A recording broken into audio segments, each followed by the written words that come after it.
गांव में गरीब बुढ़िया रहती थी। उसका अपना सगा कोई नहीं करती थी। वो दिन रात कान्हा जी की भक्ति में लीन रहा करती थी और रोज सुबह गंगा स्नान करने जाती थी। उस निर्धन बुढ़िया की भक्ति से भगवान कृष्ण बहुत ज्यादा खुश थे और वो खुद उसकी कुटिया की खिड़की पर एक कटोरे में खिचड़ी रखकर रोज चले जाते थे, जैसे कि वो बुढ़िया नहाकर आने के बाद खा लेती थी। बरसों तक ये सिलसिला चलता रहा, लेकिन उसकी पड़ोसन को इस बात की काफी जलन थी।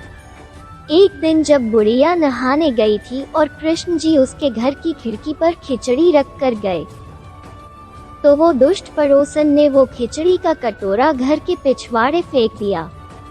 जब गंगा स्नान के बाद बुढ़िया घर लौटी तो उसे वहां कटोरा मिला नहीं। बुढ़िया बहुत दुखी हुई और भूखी ही रह गई। पड़ोसन ये सब देखकर बहुत खुश हुई, लेकिन जहां उसने खिचड़ी फेंकी थी वहां पर एक पौधा उगाया और उसमें 2 सुंदर फूल खिल गए, जिनकी सुगंध काफी अलग थी। एक बार राजा उधर से गुजरे तो उन्हें वो सुगंध काफी अच्छी लगी। वो दोनों फूल तोड़कर रानी के लिए ले आए, जिसे सुनते ही रानी गर्भवती हो गई और उन्होंने 9 महीने बाद 2 जुड़वा बच्चों को जन्म दिया। दोनों राजकुमार जब बड़े हुए तो किसी से बात नहीं करते थे, लेकिन अक्सर जंगल में शिकार करने चले जाते थे, जहां उनकी मुलाकात उसी बुढ़िया से होती थी। ये बात जब राजा को पता चली तो वो बहुत हैरान हुए। उन्होंने तुरंत सैनिकों को उसे लाने के लिए भेजा। दरबार में जब वो बुढ़ी महिला पहुंची तो राजा ने पूछा कि मेरे दोनों बेटे किसी से बात नहीं करते हैं, लेकिन आपसे बात करते हैं, क्यों और कैसे?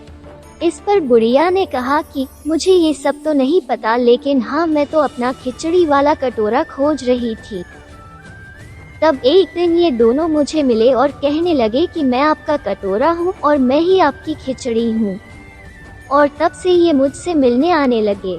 राजा को यह सब कर सुनकर काफी हैरानी हुई, लेकिन उसने बुढ़िया को प्रणाम किया और उन्हें राज दरबार में विशेष अतिथि बनाकर हमेशा के लिए रख लिया।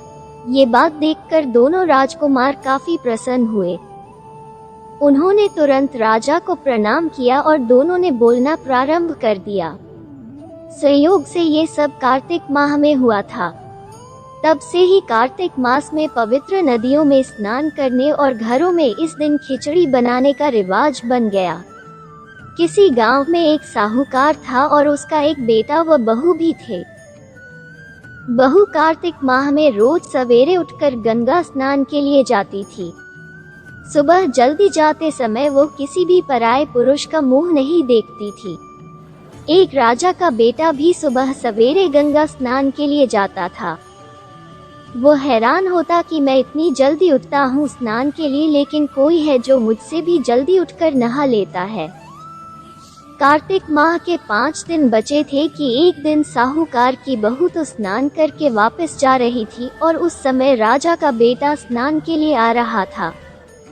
आवाज सुनकर वो जल्दी जल्दी जाने लगी, लेकिन जल्दबाजी में उसकी माला मोजड़ी छूट गई। राजा के बेटे ने उसकी माला मोजड़ी उठा ली और सोचने लगा कि जिस स्त्री की यह माला मोजड़ी इतनी सुंदर है, वो स्त्री कितनी सुंदर होगी।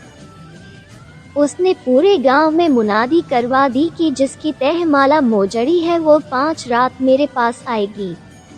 साहूकार के बेटे की बहू ने कहलवा दिया कि मैं 5 रात आऊंगी, लेकिन किसी को साख भरने बैठा देना।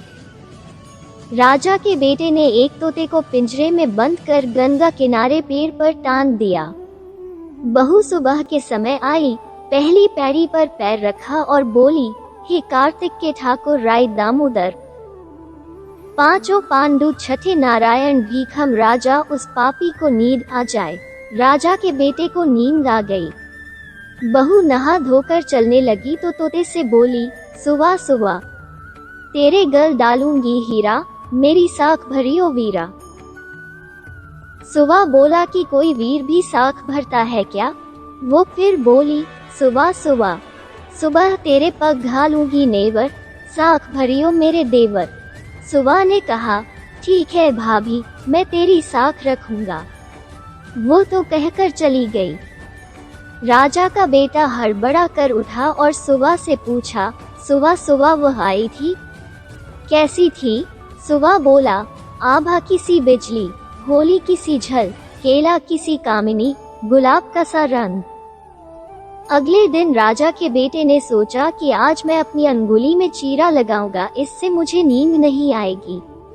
अगले दिन राजकुमार अंगुली चीर कर लेट गया। वो आई और भगवान से उसी तरह प्रार्थना करने लगी और राजकुमार को फिर नींद आ गई। वो स्नान करके फिर से वापस चली गई। सुबह राजकुमार ने तोते से फिर पूछा तो उसने वही सारी बातें दोहरा दी। अब राजकुमार बोला कि मैं आज रात में आंखों में मिर्ची डालकर बैठूंगा। रात में वह मिर्ची डालकर बैठ गया। बहू फिर आई और प्रार्थना की, जिससे उसे फिर से नींद आ गई। राजकुमार ने तोते से बहू के आने की बात पूछी, उसने फिर बता दी। राजकुमार अब फिर सोचने लगा कि आज मैं बिना बिस्तरे के ही बैठूंगा और रात को बिना बिस्तरे के बैठ गया। जब वो स्नान करने आई तो उसने फिर से भगवान से प्रार्थना की और राजकुमार को नींद आ गई। जब वो नहाकर जाने लगी तो आंख बंद करके चली गई। राजकुमार जब उठा तो वो जा चुकी थी। राजकुमार फिर सोच में पड़ गया और सोचने लगा कि आज मैं अंगीठी जलाकर बैठूंगा, जिससे नींद नहीं आएगी। फिर वो रात को अंगीठी रखकर बैठ गया। साहूकार की बहू आई और वो भगवान से प्रार्थना करने लगी कि आपने 4 रातें तो निकाल ली, अब यह रात और निकाल दो।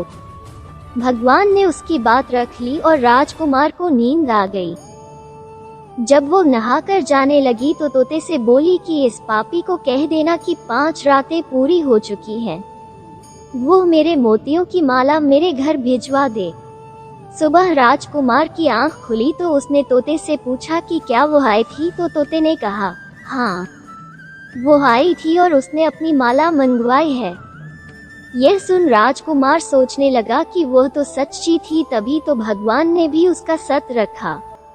कुछ समय के बाद राजकुमार को कोढ़ हो गया।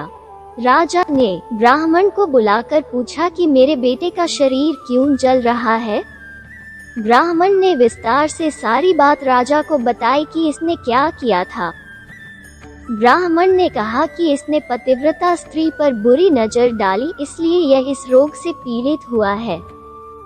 राजा ने इसके ठीक होने का उपाय पूछा तो ब्राह्मण ने कहा कि यह उस साहूकार की बहू को धर्म की बहन बनाए और रोज उसके नहाए हुए जल से यह स्नान करे, तब यह ठीक हो सकता है। राजा साहूकार की बहू की माला लेकर साहूकार के घर गया और बोला कि यह माला आपकी पुत्रवधू की है, इसलिए और आपकी बहू के नहाए हुए जल से मेरे बेटे को नहला दें। साहूकार बोला कि वह तो किसी पराये पुरुष का मुंह तक नहीं देखती। आप उसे इस नाली पर बिठा दीजिए, जब वह ऊपर नहाएगी तब नीचे इस नाली के पानी से आपका पुत्र नहा लेगा। राजकुमार ने ऐसा ही किया और कुछ समय बाद उसका शरीर चंदन सा हो गया। हे पंच भीखू देवता, जैसे आपने साहूकार की पुत्रवधू का सत रखा, वैसे ही सभी का रखना।